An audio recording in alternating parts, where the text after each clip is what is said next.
Hello, I'm Eddie Gibbs and welcome to your latest airing of Molby On The Spot. We have the great Dane himself, Jan Molby. How are you, Jan? So far so good, Eddie, and I'm sure it's going to improve over the next hour. Well, as many of you can see, we don't often do this by video, so to those listening on audio, you will be able to also view this on the YouTube channel of Anfield Index in the coming days, but the audio version will be out as ever on AI Pro for subscribers first. And we're north of the wall, Jan. We're in the illustrious settings of Starks Park, the home of Raith Rovers FC. I was speaking to you just before we came on air, and you're saying this is another one for the Leicester. You've not been here before. No, never. I've been to Scotland before, obviously, and I've been to Edinburgh, but I've never been to this football ground. And in fairness, there's a bit of history here, isn't it? So it's a nice place. It's sort of an old-fashioned stadium, isn't it? But with an AstroTurf surface. Can be used 365 Absolutely. days. There's a bit of advertising, so anytime you want, it can be used. Well, I'm sure the locals will be quite happy to hear, Jan. And what do you know about Raith Rovers FC? Yeah, what do I know? They won the Coca-Cola the Cup. League Cup. Yeah. It's like we struggle with the sponsors' names. It's the same in Scotland as it is in England. Always. No, not always. No, it was that one year. Yeah. So it would have been the Coca-Cola Cup. So that would have been mid-90s, around that 94, time. And it was against Celtic. Correct, on penalties. And as anyone that can see the mural behind us shows the penalty takers, and Paul McStay missing that final penalty that Scott Thompson was able to say. You can go and see all that on YouTube, I'm sure, if you talk Raith Rovers. And of course, that year as well, Liverpool won. We won the Coca-Cola League Cup as well, yeah. You didn't play though. But going back to Raith Rovers, Europe then. Oh yes, the following season. Bayern Munich. Yeah. Raith Rovers, another famous picture you can go and see. Raith Rovers were leading Bayern Munich, a team of, I think Raith Rovers are a club that flutter between full-time and part-time. So they're not always full-time. I think that era they were, but they were 1-0 up in the Olympic Stadium against the mighty Bayern Munich. Incredible team. They went on to lose, obviously, but it was... but the whole thing is an incredible story, isn't Absolutely. it? To think they can win a domestic cup and then play in Europe and...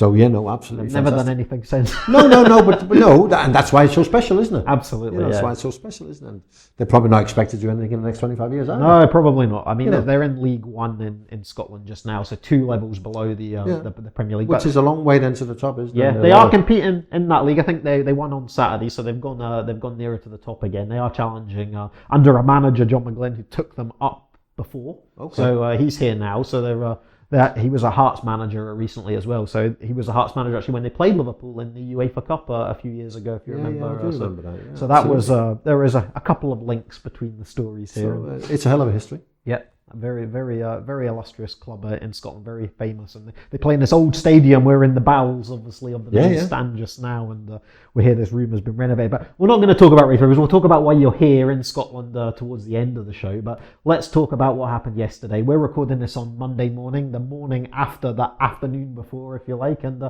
you were there at Anfield. You saw that win over Manchester City. What are your immediate reflections on the game? Well, I thought that the game would go something like it went. I thought that City would have to do something exceptional to be able to cope with what we've got. And I think the weaknesses that we found in City's team, I think we exploited. And I think one of the weaknesses in their team is on the outside of their fullbacks, in behind their fullbacks. I mean, Jordan Henderson popping up on the outside of Angelino on so many occasions.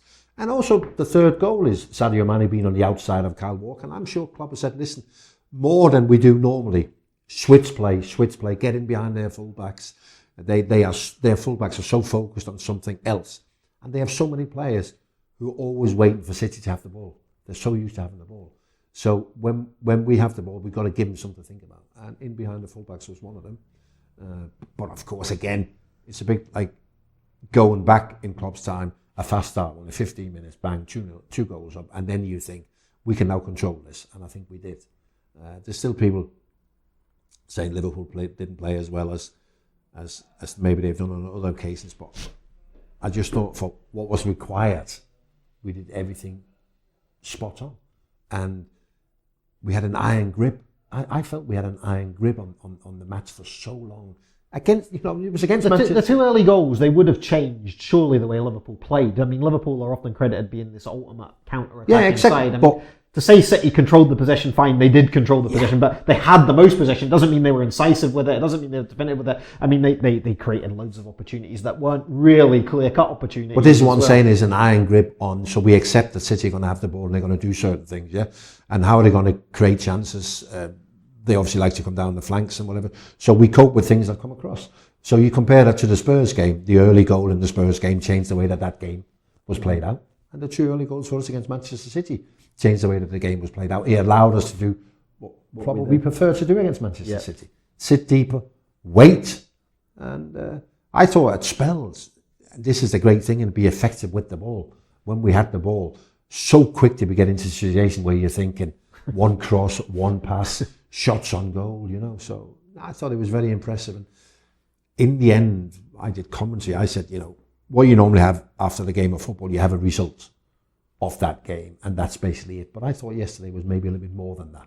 You know, I think it was another step towards Liverpool overtaking Manchester City. Liverpool right now is a better team than Manchester City, you know, and for City to be able to find their way back into the title race, they'll have to win the next 20 games, and I'm not convinced that they're capable of that. And they've got, we'll talk about that in a bit, but they've got a tough run, haven't they? I mean, when you look at who we've played compared to who they've played with what they've come down last year. So you got the top 6, haven't you? And then you can throw teams into that. Even Sheffield United. I was just going to say Sheffield United. You don't want to play Sheffield United, I'm going to show you. I was at Spurs. And we've been there. We've had our win there. I was at Spurs on Saturday, and they should have won Sheffield United. Yeah.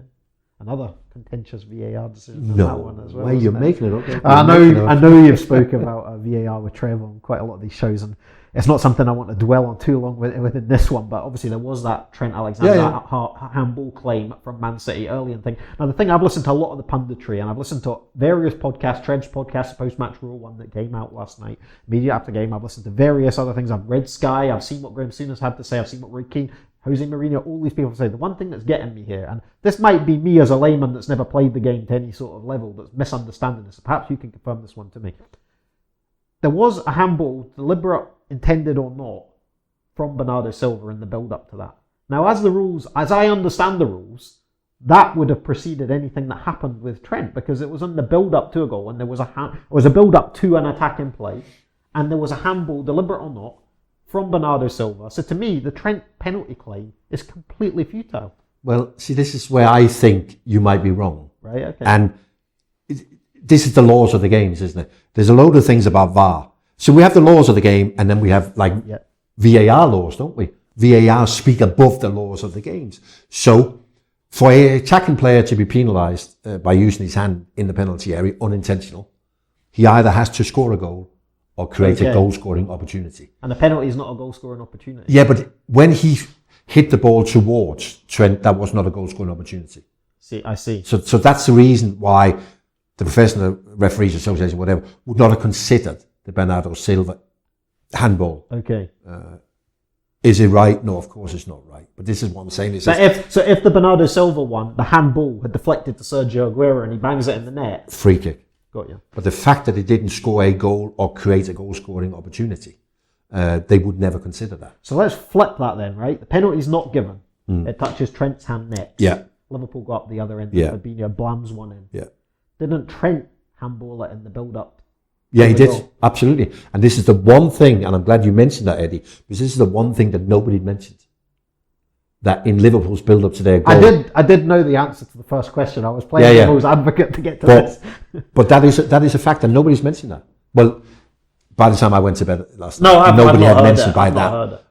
And we spend an awful lot of time discussing on Danish TV, obviously. And that is the one point, isn't it? That, yes, that is probably a fair point, isn't it?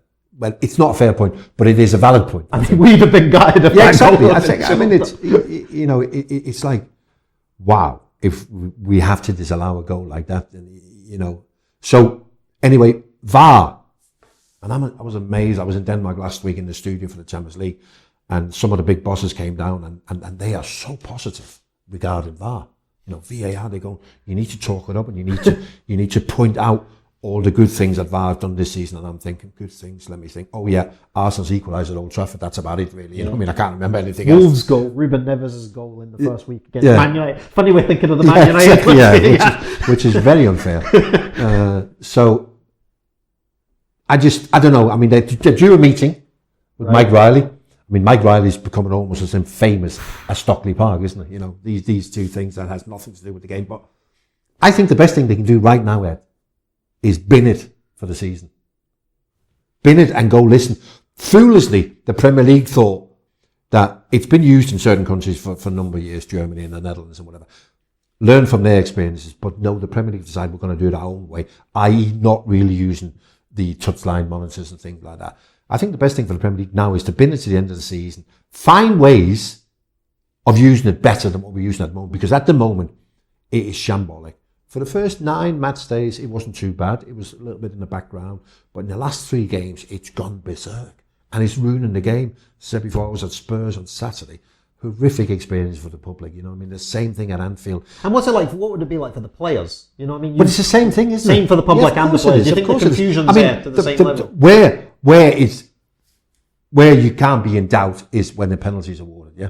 How long the penalty taker has to wait to take a penalty. Yeah. I mean, is that fair? Of course it's not fair. So all do you think that would have phased you? I don't know whether it would have done or not. But I guess in certain situations it would have done. It's a bit like the red card for Son at Everton the other week, where emotionally the referee, where he is looking at the injury, looking at the reaction of the players, looking at the reaction of the supporters, it's very difficult not to think there's only one punishment that fits the crime here, you know. It's a natural instinctive reaction, isn't it? Your emotional side as a spectator, if you like, or a fan takes over, and you think Son has to go straight away. You that's what I'm saying. Yeah, and then you see it after the game. And it's the same with you said with the penalties. And I don't know, but some games would be so highly charged that you would get it, and other games you win in 3-0 and you go, just not exactly. So I don't know. So I know it's a big call to say let's bin VAR, and they won't. But I don't know, because it's derailing football almost, isn't it? It's all we talk about. You know, we thought this would take away the talking points of football. You know, this is going to be boring. But I don't think it's healthy. You know, I don't think it's a healthy argument, and there's so much anger involved, isn't it? And, you know, you end up with fans not celebrating the goal, but celebrating the VAR decision. I mean, you see football in other countries, and I don't think it's been as contentious as in the Champions League, for example. I know the English Premier League have done it their own way, which has obviously been criticised. A level of arrogance, if you like, in the way they've gone about it, trying to do it their way without the touchline monitors, without... Well, the Premier League wants to protect their product. Yeah. They think they have a unique product, and in fairness, they want to be different than everybody else, isn't it? But I have to say, it hasn't worked. I mean, you see this in the Champions League games you cover to the same extent. Yeah, but it's never the same drama, is it? Of the VAR as you get in the Premier League. We had it in the Champions League final, with the handball. Yeah, and it again is one of those things you can discuss, isn't it? Is or isn't it? But I still don't think that it created the same sort of drama right there and then. You know, it's better dealt with. And of course, the problem, and we're one of them, with Anfield, with the lack of screens and Old Trafford, it's the same, isn't it? You know, so it is an issue. But as if you're a paying customer, you know, that's the one thing. Yesterday, walking away from Anfield, and people are saying to me, "What was that for? What was that for?" You see the monitors, of course. Yeah, we do. You know, but people are going, "What was that for?" And all you see, it's like when this season's finished, what will be overriding memory? The big screen where it says VAR checking, you know, and then you go, checking fucking what? You have no idea. Well, we had the Fabinho goal, and then just a few minutes later, we almost had Mo Salah heading in from an absolutely wonderful goal. I think that goal will be one that gets talked about. I said that straight away. I mean, I've not heard enough talk about this goal. I mean, you're a man that scored your fair range of goals from outside the box in the style of Fabinho's opener. But that second goal, that ball from Trent to Robbo, the cross in. I mean, now I'm going to take this in a different tangent. I want to speak about Man City in some ways, and the fact that Fernandinho was at the heart of their defence. Now, again, you're a midfielder. You played at centre half on some occasions. Man City's injury crisis to me has been massively overplayed. They have been without their goalkeeper yesterday. They've been without Laporte, who's their main centre-half. Liverpool were out without their goalkeeper for 8 weeks. They've not got their main centre-half yesterday either. Man City they showed it on Sky. I don't know if they showed it on your Danish commentary as well. The likes of Mendy sitting in the stands. I mean, £100 million worth of defenders sitting in the stands or on the bench. And yet we're hearing that this injury crisis has ravaged them. Now, I don't dispute Liverpool are playing them at a good time. It's probably the best time to play Man City while they're going through this mini blip. But to bleat on about an injury crisis at Man City, to me, it's just a bit faux pas. Fernandinho played centre half, not because they have a shortage of centre halves, but because the ones they have are not good enough. They're not good enough, and that's their problem, isn't it? They've had a left back problem for 3 years, and they've chosen not to deal with it. In the end, when they decided to buy, when fit, one of the best left backs in the world, Mendy. But if you play for the top club, you have to be available for 50 games a year. That's also part of being a top player. It's not just talent, it's also availability. So you have a left back, Mendy, who will just never, his body will never allow him to play enough games. So then they brought back Angelino from PSV after he had a good season in the Netherlands. But so they had problems of their own making. They didn't replace Company, that was their choice. Yeah, but that was their choice, wasn't it? Yeah. And it's like, well, okay, we've averaged 99 points over the last 2 years, we can cope. But Liverpool have been chasing down this, isn't it? And, Liverpool without weaknesses, and that's how I view Liverpool, is a team without weaknesses, a squad without weaknesses. There's certain players we would rather they played than not, but even if they didn't, we would find ways of coping. But I just think that in my day as a footballer, people always used to say the game's about the players, isn't it? The game today is about managers, isn't it?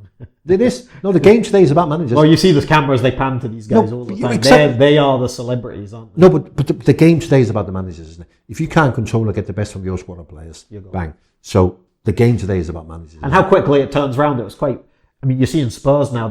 I was listening to the radio as I came to see you today, and they were very much going on, will Pochettino walk during this international break? Now, in the past international break, at the end of last season, that was almost unthinkable that anyone could turn around and say that. Arsenal, on the other hand, I can kind of see why those guys are up and down like yo-yos over their manager. But now Spurs being talked about, because they're the latest crisis club. You know what I mean? The media have to latch on to that manager that has to be the subject of an international break and whether he's going to lose his job or not. And it's relentless, and it's 24 hours a day. But again, it's a bit like this thing about we always thought that the best thing a football club can do is get a manager and keep him there for 20 years. Yeah, that has also changed, hasn't it? That's not the way forward. And you look at some of the most successful clubs, whether that's Real Madrid, and Chelsea have been extremely successful this century in England. Chopping and changing.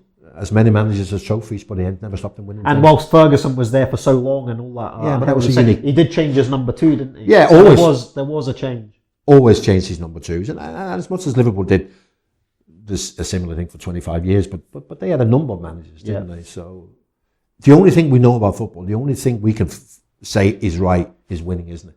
As long as you're winning, it's right. Yeah, but it's as simple as that, isn't it? What is right? I don't know. Is it to try and find a manager who can?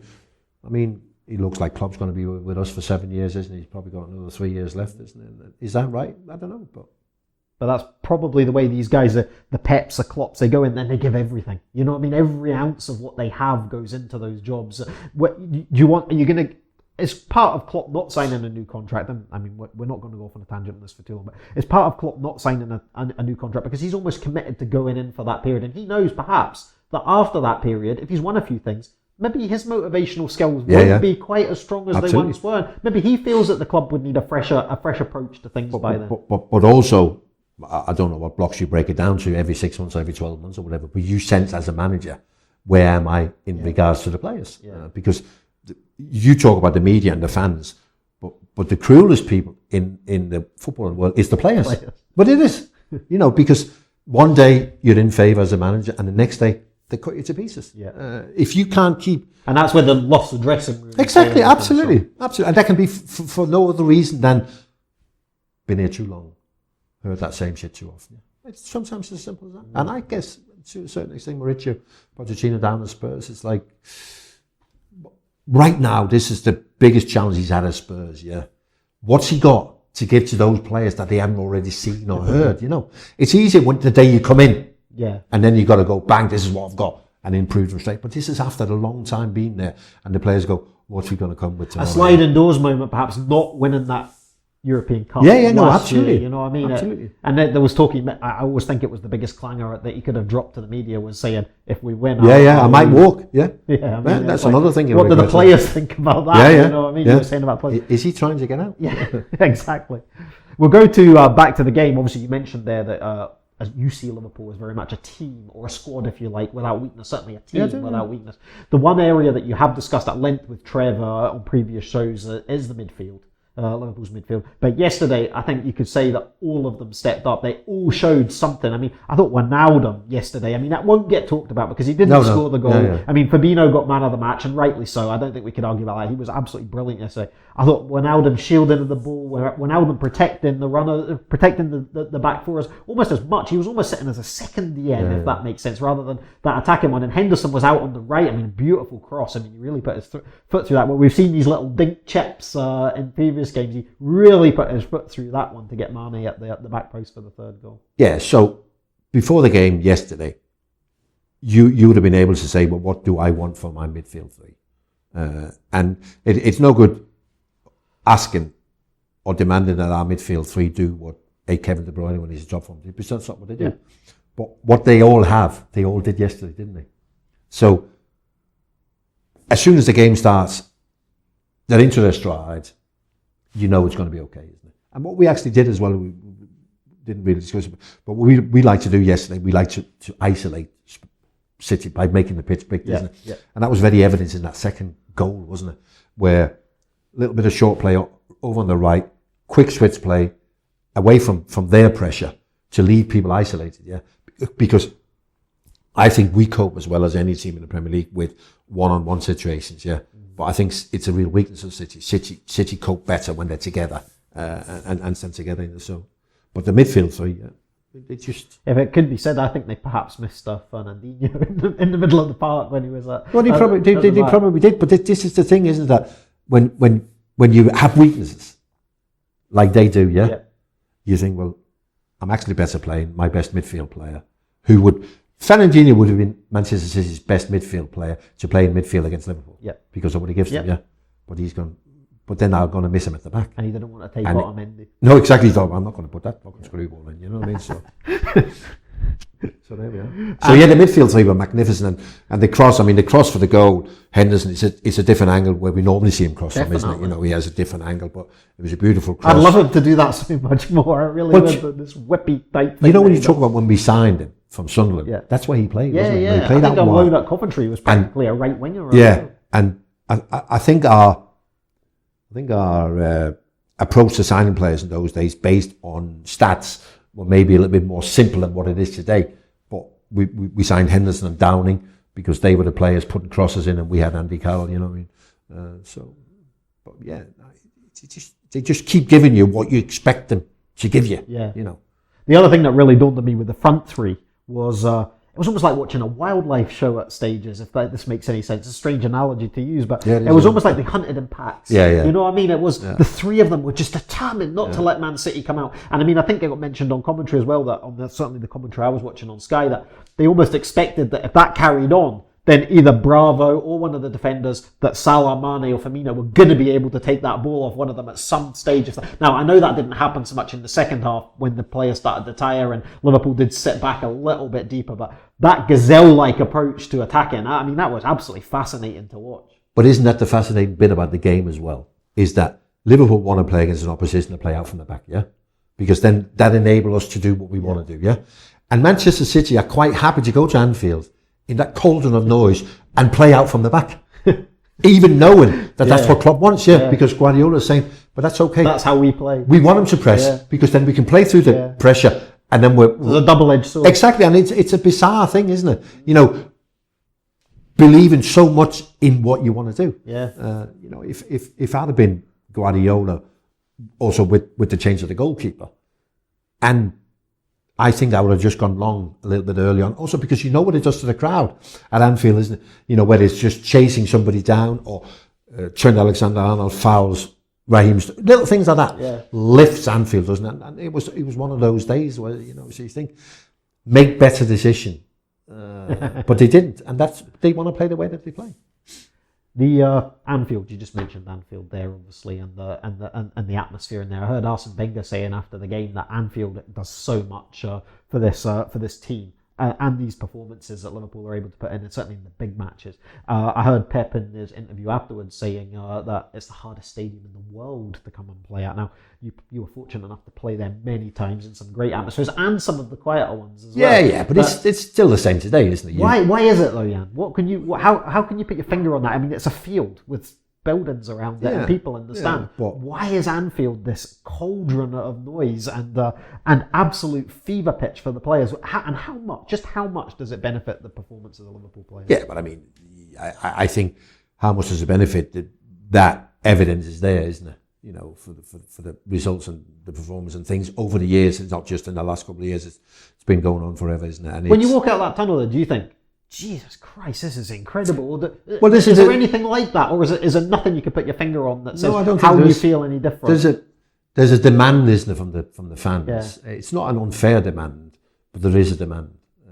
And Liverpool is in that way is a unique football club, and they all know it, don't they? You know, no, but Mourinho and Arsene Wenger, these boys have been everywhere, and they know it isn't. They create an atmosphere that is unrivaled anywhere in the world, and it's probably that one thing that money can't buy.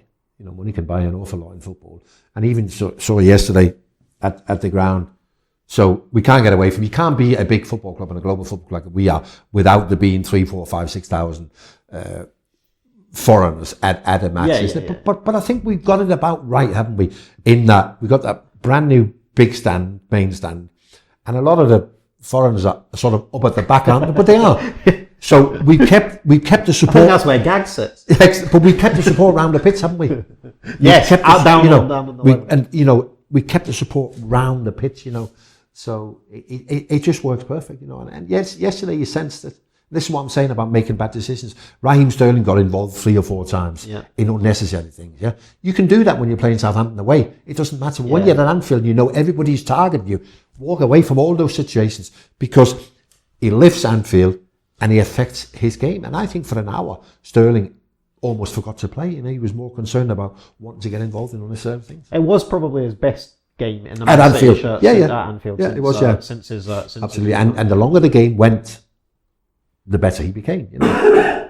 Absolutely. But he's not tiring. I mean, I noticed it's a tactic again. I think Klopp's used. I think we've seen it with Leroy Sané before, where he's almost prepared to leave that left-sided attacker that they have with space and to make the actual coming together happen on the edge of the area. Trent stood off. I think Trent did that with Sané in the past as well. And it seems to be something that I've noticed in these games against Man City, that we are more standoffish to their wingers. We don't want to be playing on the line with them, you know what I mean, to let them have a run off your shoulder. Absolutely. So there's definitely something there. It's a bit like keep your enemy close, isn't it? So we let him in, don't we? Let him come. They want to run, let him come in, and then before they know, bang, bang, bang, every avenue's closed. We've got enough people around the situation for it.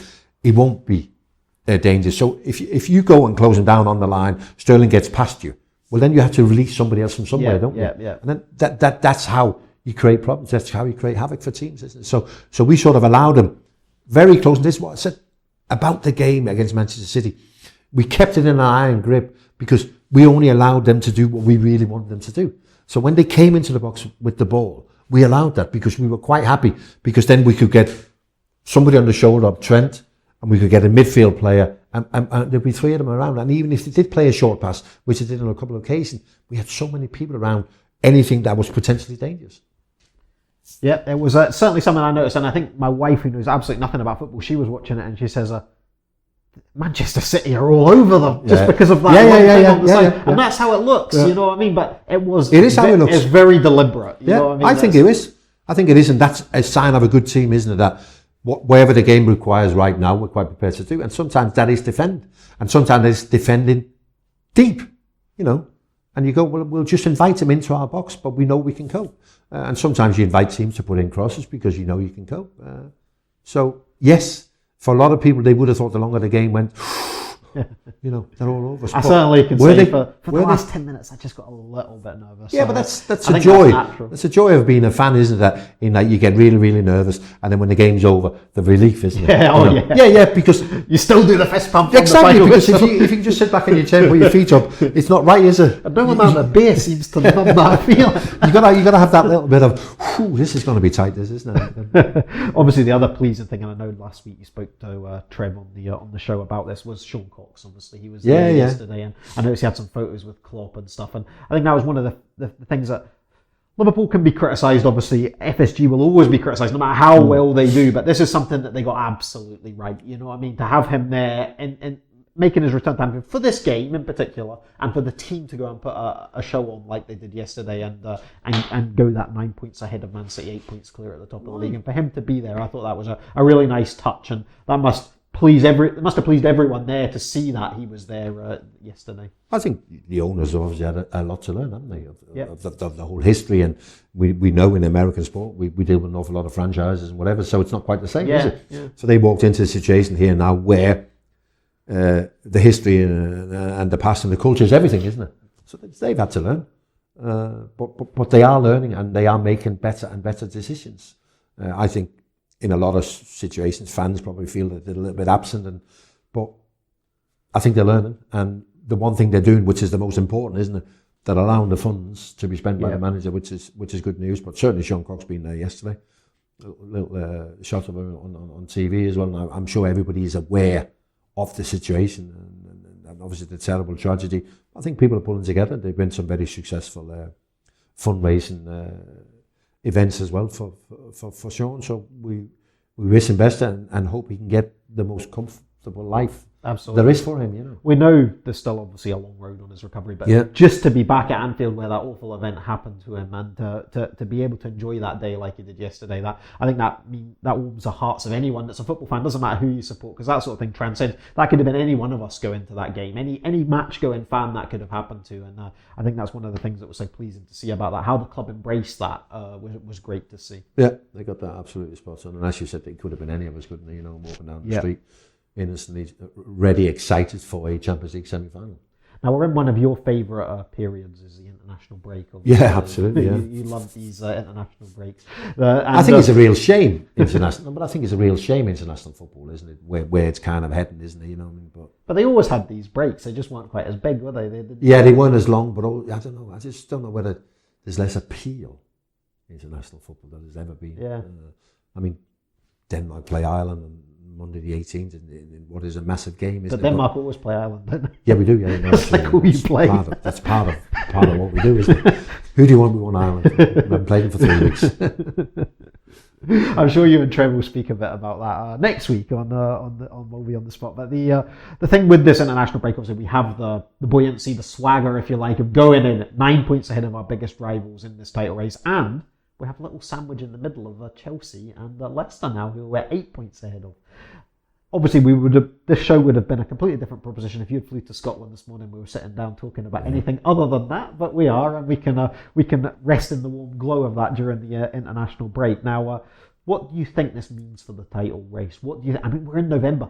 I seem to recall, I don't know if it was Roy Evans or it was Bob Paisley, certainly one of your former managers had said that Liverpool used to have a sticky patch generally in November. That was the month that they used to go really sticky. I mean, the double winning season, 85-86, you were well off the pace. Certainly more than Man City are off the pace now, where Man United went and won all those games early on in the season.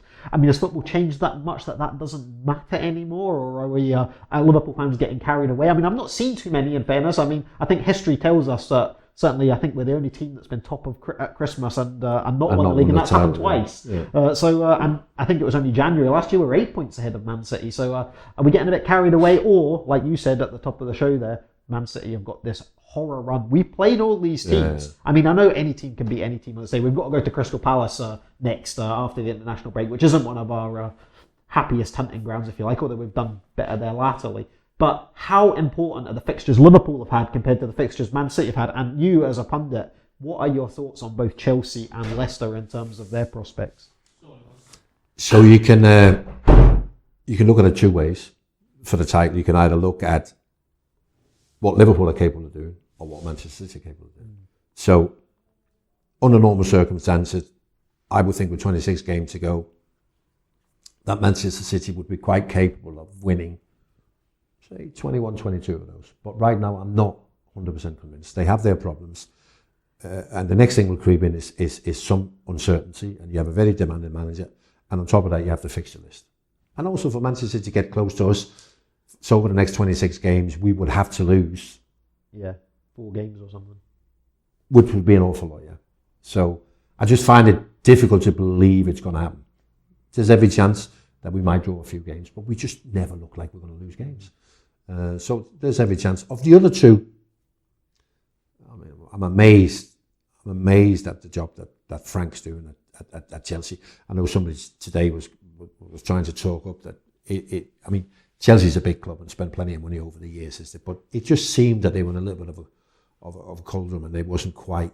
But he's done a really good job, and the young players he's introduced, really good. But I know we're not keeping an awful lot of clean sheets at the moment, but I just don't think Chelsea are defensively strong enough to be able to mount a real challenge. And Leicester, I mean, right now at Leicester, everybody's peaking, aren't they? Yeah. You know, I mean, Vardy's even playing better when they won the league. Absolutely. Some of the other players, so they're a really, really good team. So they'll make it interesting, but I just don't think they're going to get on our toes. So if anything, we stretch away even more from that. Although we are going to have. I said that ages ago, Eddie. I thought we'd win the league by at least 12 points. Oh wow! And I'm not about to change my mind. And I also think. But we are going to. This gap is going to close shortly when we're going to end up with games in hand. Yeah. So that's going to be the. Yeah. Could that be an extra pressure thing? You know what I mean? The fact that you've got the play games still. I know what you're trying to do, and we want to. What can derail us? Yeah. Yeah. And I just don't think anything can derail us to the extent that it's going to go wrong. We're so solid, we're so confident, we leave so much in everything that we do. And everything you do is so important, isn't it? Because there's so much more than just the games that we watch, you know. So everything, and the players still want to hear from Klopp, they still want to learn from Klopp, and they still want to satisfy their fans, you know. And so all them things, no, I can't see it. I have said, however, I don't know whether when we win the league, I don't know whether we're going to be able to enter into one of these periods where we're going to be able to win the league again and again and again. I don't know whether that is the case. I don't know whether this is like the ultimate for this group of players, you know, for the likes of Milner and Henderson and whatever you built up towards, and this is the ultimate. We win the league. What happens the day after we won the league? I don't know. I don't know whether we can then get back and maintain that or whatever. But that's a new challenge, though, isn't it? Yeah, of course, absolutely. They're the challenges that the great sides like yours have to go through every season. With it, and the story you've told, and many of the other players that I've spoken to from the past, the Ronnie Moran story about the medals in the box and things like that. And again, it's like what's right or wrong, isn't it? You know, is it better to? I mean, one thing's for sure, when we win the Premier League, there's going to be some party, isn't it? Yeah, and that's going to go on in a lot of different places all over the world, isn't it? So the things that we might not have done, they'll certainly do so, and I'm 100% behind that. In that, as I said before, I don't know whether it's going to be our only title for the next 5 years or whatever. So let's make the most. We'll take one to start with. Exactly, you've got to start somewhere, and it will come. And I don't know whether we bother with the parade immediately after winning the league, or whether we wait till we win the seventh European Cup. So it's going to be a debate we're going to have at some point, and it'll be interesting when the time comes for Trev to get your take on that. Whether you think that we should bother with the championship parade. But to be fair, we'll win the title in April, won't we? So we could do it before the end of the season. See, I love that. Look around Easter, it's a wonderful time to do an open top. Easter bank holiday. Yeah, exactly. Well, there we go, folks. Jan has whet the appetite for that, I'm sure. Now, we're going to do a competition in a minute, but I just want to ask Jan a little bit more about the event that he's obviously here to do today and to share on some of the memories. So we're in a town called Kirkcaldy, that's the home of Raith Rovers. A commentator once famously said they'll be dancing in the streets of Raith. Well, Raith isn't a place, but the dancing in the streets line has actually stuck. So that's why everything you see associated with Raith Rovers is called dancing in the streets. Now, we're not going to be dancing in the streets of Raith, but we are going to be heading down to the Adam Smith Theatre after a lunch this afternoon, and you're going to be taking part in the Raith Rovers Hall of Fame event. Now, it's an event that Graham Souness has been at before, Phil Thompson's been at before. We've had the pleasure, so you're the latest in a long line of Liverpool legends to be coming to do this event, and you'll be doing a Q&A on the stage later. Now, the gentleman you're going to be doing this with is Tony Adams, former Arsenal captain, and someone you played against many times, but we were digging out a couple of pictures earlier, and we actually found out you didn't play in either of the ones, such as the 1989. No, I know, yeah. The 1989. Well, to be fair, we lost 2-0, didn't we? Yeah, so I mean, you couldn't have been playing. No. Your controlling influence would have made sure that was an extra title. Obviously. Did Tony play in 87 in the League Cup? He did. You had a good game that day, didn't you? But you lost that one. I'm sure you're going to mention that tonight. What are your memories of playing against Tony Adams? What sort of player was he? Well, uncompromising defender that developed through his career. Yeah. I mean, the best thing that happened to him was Arsene Wenger walking through the doors. You know, it sort of changed his whole approach, I guess, to life, because Tony was having some real problems in it, but he improved as a player. And I always think that, you know, it's when you speak to former teammates and they go, what was he like? And it's a bit like the former teammates of Liverpool with Souness. You know, you go, what about Souness? You go, I'd take Souness with me anywhere. And the Arsenal boys are the same. I'd take Tony Adams with me anywhere. Tony was a mighty fine footballer. There's no doubt about that.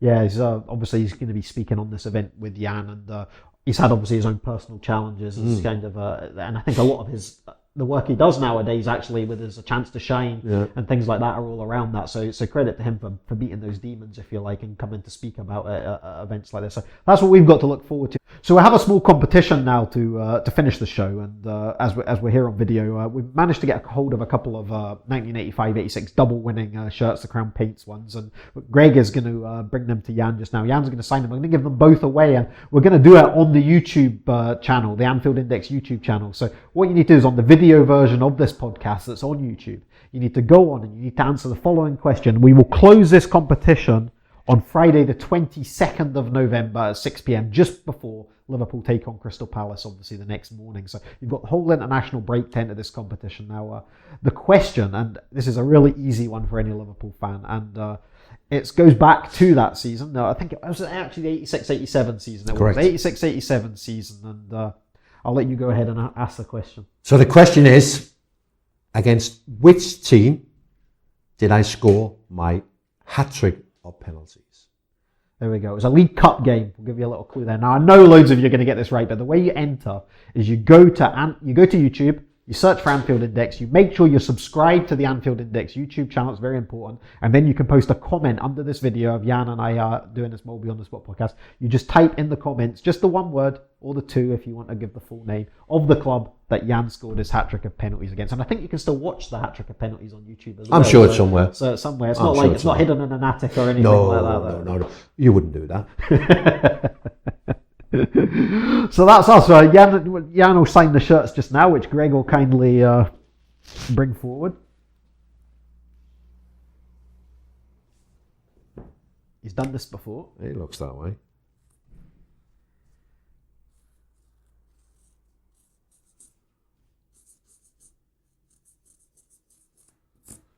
There's one out the way.